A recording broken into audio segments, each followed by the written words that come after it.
Good morning, everybody, and welcome to this month's edition of Carpe Datum Prescriptions.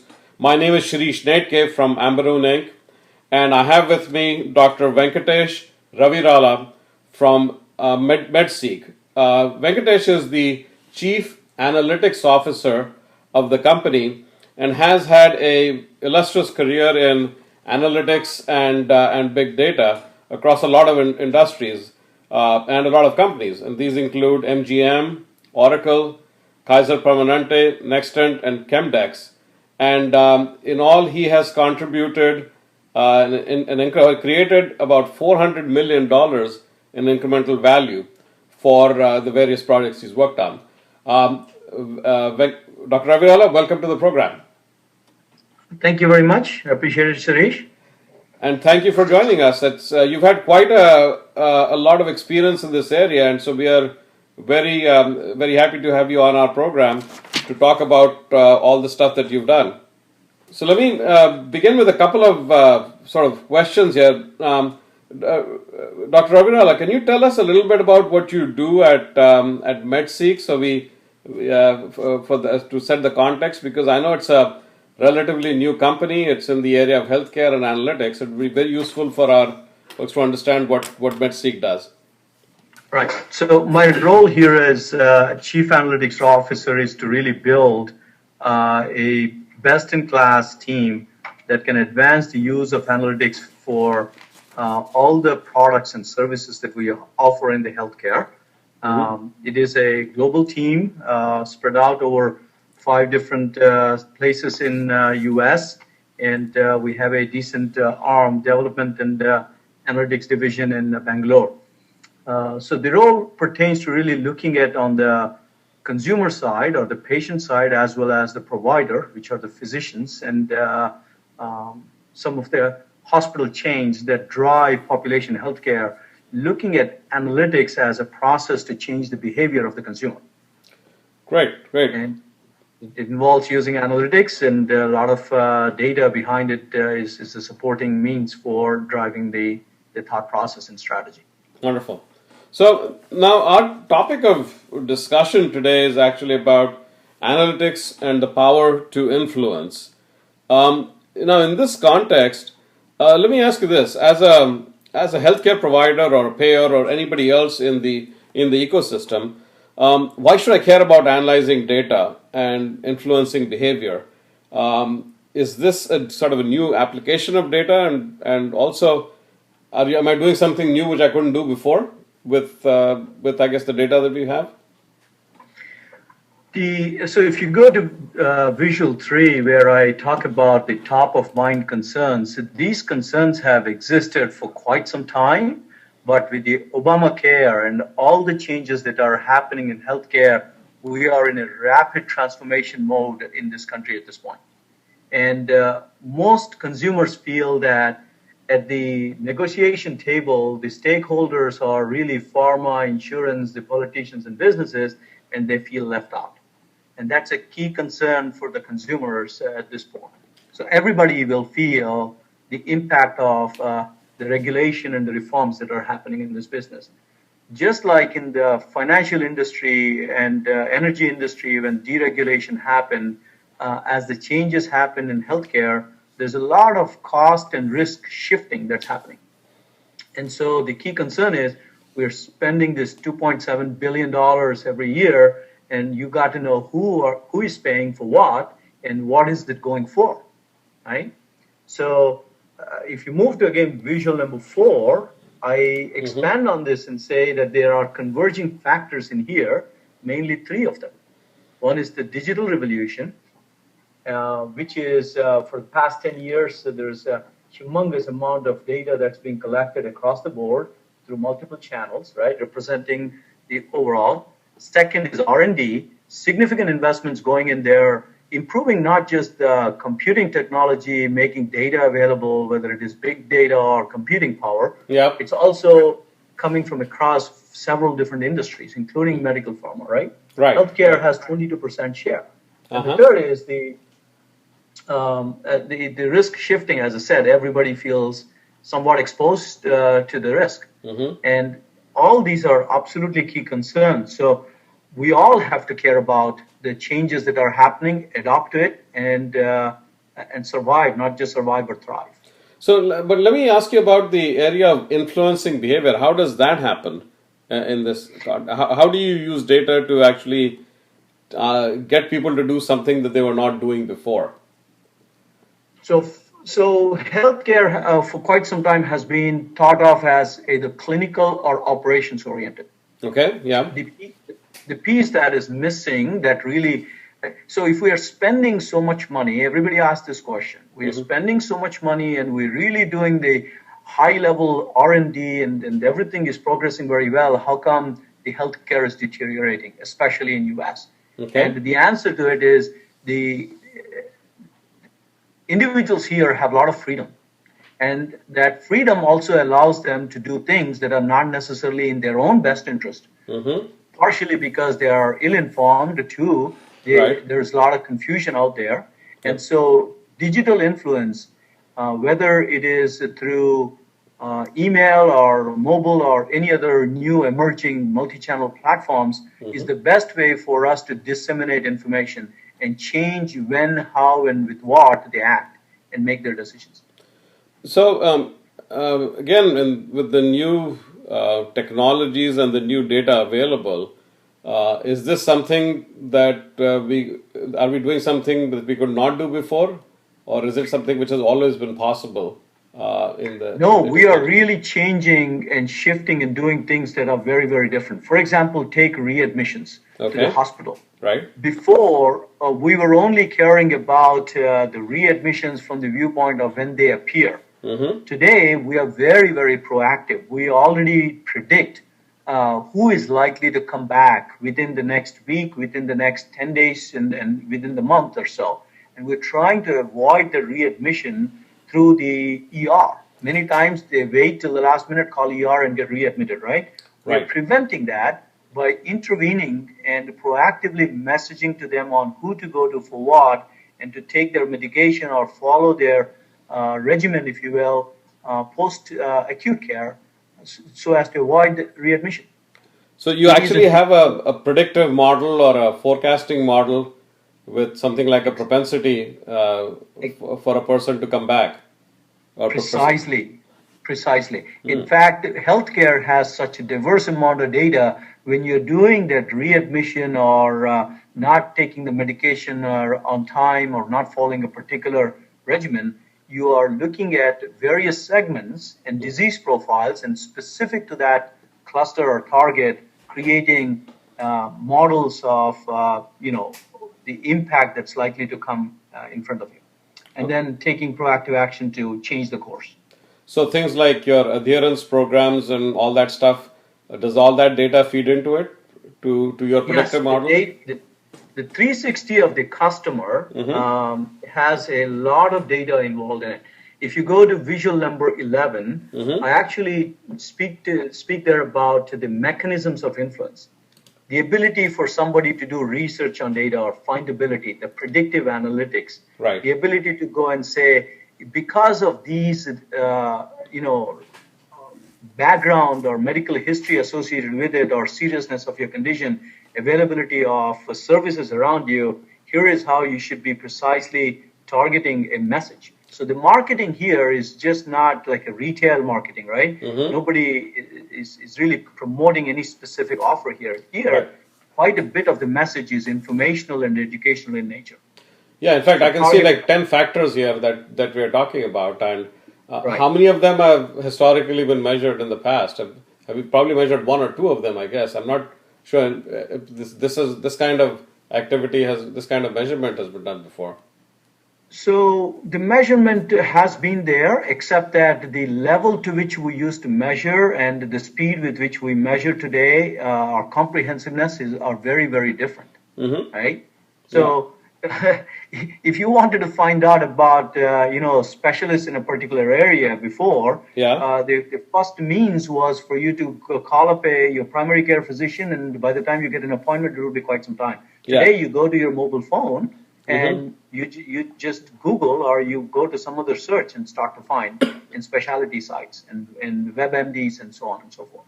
So every one of these things has gone probably a couple of orders worth of advancement has happened in our ability to act with it, this information.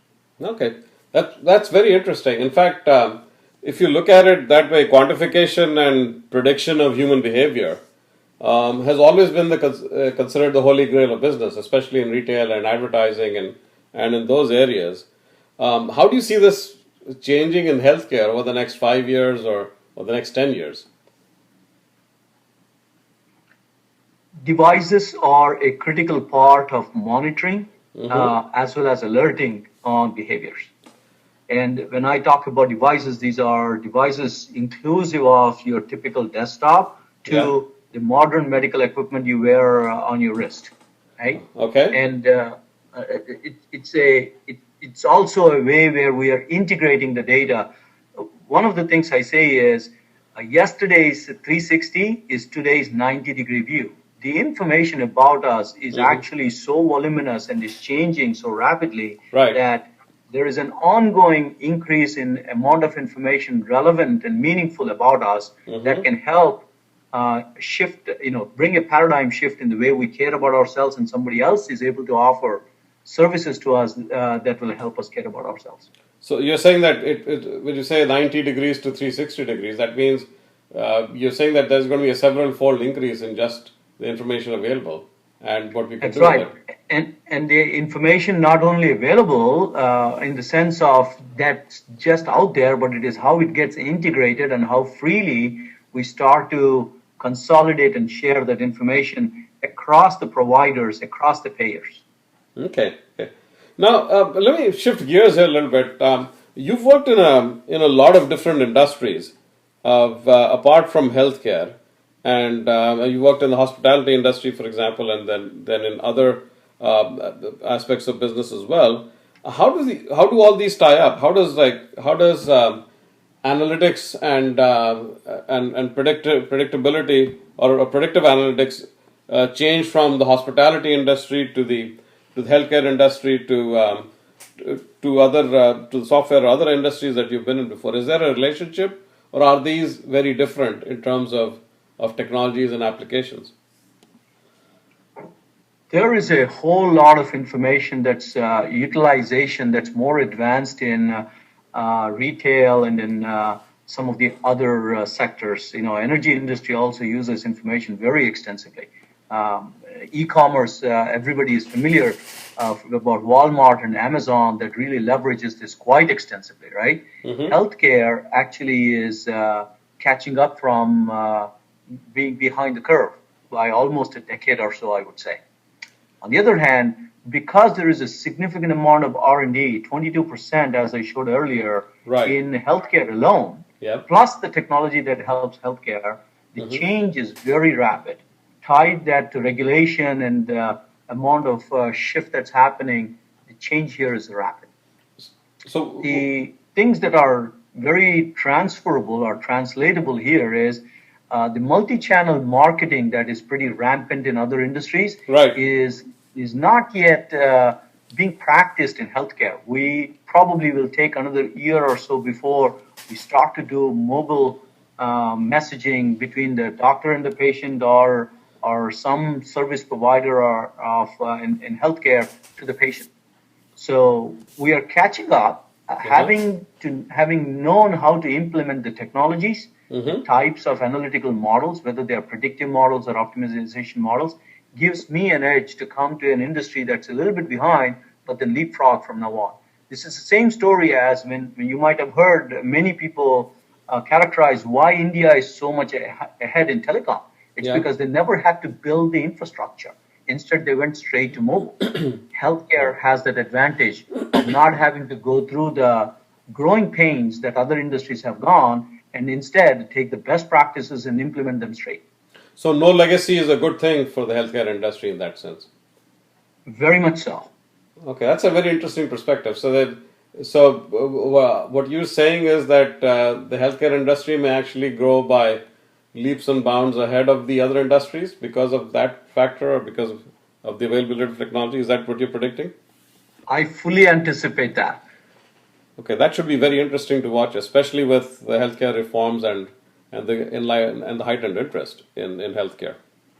In fact, you would see more and more of the dollars focusing in this space as well. This is going to be a concern because of the demographic changes. Again, if you go back to the earlier visuals where I talk about how multiple factors are converging to create this ripple effect, as well as the spiraling influence effect. This is visual number 6. You'll get an idea as to why the growth is going to be very rapid here. Okay, so all of this has a multiplying effect on the growth and the impact. That's very interesting to note. And there's a lot of, I would say, there's a lot more money at stake here in the healthcare industry. Market is unlimited, in my opinion. Yes. Okay. All right, great. So let me ask you this about what about big data technologies, which people talk about in the context of technologies? Do they bring you some kind of an advantage? And people say that big data technologies came about pretty much in the last 4 or 5 years. Although, I mean, predictive analytics has been around for much longer than that. Now, does the availability of this, in quotes, new technology help you in any way in terms of what you're doing, or is it just another piece of the puzzle of the tool set that you're looking to use to solve your problem? So majority of the analytics will move into the big data space pretty soon. Certainly within the next 5 years, majority will be on big data. Okay. Now, on Visual 17, I give an analogy of how this relates. I relate data to oil. Big data to me is big crude, more crude.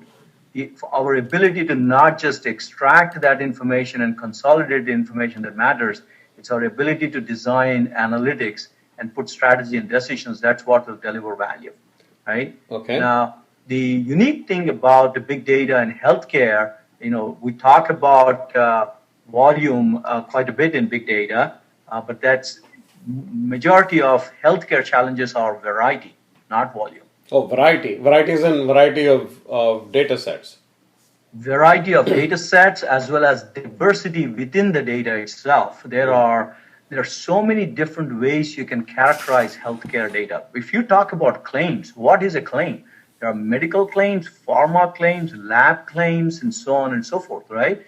And the richness within a particular type of disease, we're moving from ICD-9 codes, which are, in the thousands, to ICD-10, which are roughly 60 or 70,000. So there's going to be an explosive level of diversity of data that we're going to capture. Yeah, since you mentioned ICD-9 to 10, isn't this something where the United States is a little bit behind compared to other countries on? And have other countries kind of taken advantage of this in this classification, or this new taxonomy is better than the US has? I think that's understandable because of the regulatory environment and the pace with which the CMS moves this process ahead. So this is on a particular schedule within this country.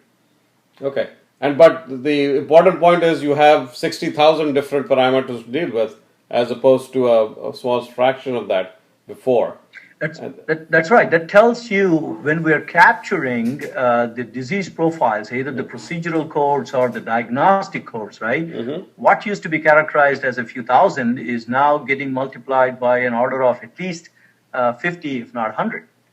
Now, that diversity of data creates analytics challenges, because now when you try to cluster, you have a lot more variables to cluster on. When you're trying to do predictions, you want to put a predictive model on unified set of clusters. So you can't just do 1 or 2 prediction models or just a few. You got to be able to customize, to get the more precise prediction per cluster.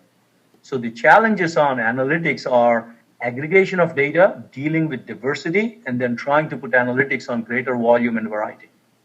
Yeah, okay, so that makes a lot of sense, because if you look at this picture, the variety aspect of it is kind of pretty much unique to healthcare, in the sense that this is something which is happening more in the healthcare industry, I guess, than in a lot of other industries.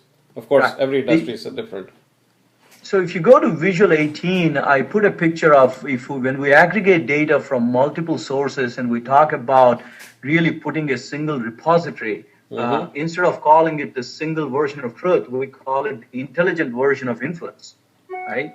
The intelligent version of idea there influence. is the Okay. Yeah. intelligent version of influence is what is needed. And when we talk about data, as you see, this is no longer putting a database together and then just providing a data access layer that's typical of what IT does with enterprise data warehouses. Yeah. In healthcare, you got to move much ahead and start to put insights layers and analytical model-driven layers that are doing the scoring and the personalization and the trends and so on and so forth. It is the ability to characterize the data and give it in chunks that are directly applicable to the business. That's what is going to create speed. And the consumer is not as sophisticated with IT. So there is a lot more push towards making it very business relevant before even it comes out of a technology space. Oh, excellent. So you described the sort of the healthcare ecosystem and data and that, and this looks like a picture of what Medseek does. Could you tell us a little bit more about the role of Medseek in this new change that's happening in the healthcare industry, especially in the context of intelligent version of influence? Sure. Medseek is very much a leader in the space of trying to build a unified and an integrated platform to care for the healthcare continuum. So we support the consumer, we support the payer, and we support the organizations across the board, the healthcare organizations, whether they are insurance organizations or conglomerates like ACOs, right? Now, what our role is to deploy integrated software as a service platform along with strategic and customized services to operate with them. So it's a combination of infrastructure, the software as service, and the BPO to enable them very, very quickly to work with multiple platforms in managing the wellness, the treatment, as well as the post-acute care for healthcare continuum. And we are currently a private equity firm with Silver Lake backing us with a very significant investment. We have been in business since '96 and probably considered at least in the top tier in this emerging space at this point. Oh, fantastic. So now in the little time we have right now, is there any specific advice you would give to our audience here? Because we always ask for our what we call our carpe diem prescription for our stakeholders here. So, is there any specific or one piece of advice that you would give to a major stakeholder in the healthcare ecosystem? I would focus on Visual 17 for everybody to really think about. I know that a lot of people think that the data scientist or data science is really what this is all about. In my mind, what IT and data systems have to provide from a technology and services point of view are really very different from that of what analytics needs to do in translating that into business relevant decision sciences and strategy. Distinguish the role, responsibility, know-how, talents, and skills between these two, and build a team that's sustainable. This analytics is a space that takes a good bit of time to produce outcomes. I would say a minimum of 18 months. The real innovation starts to come in about 3 years or so. So perseverance in this space is extremely important. That's great. So again, Dr. Ravi Rala, thank you for participating in our on our webinar today on the analytics and the power to influence. And on behalf of all the Carpe Data members, again, thank you for being here. It's my pleasure, Shirish. Thank you very much for inviting me. All right, great.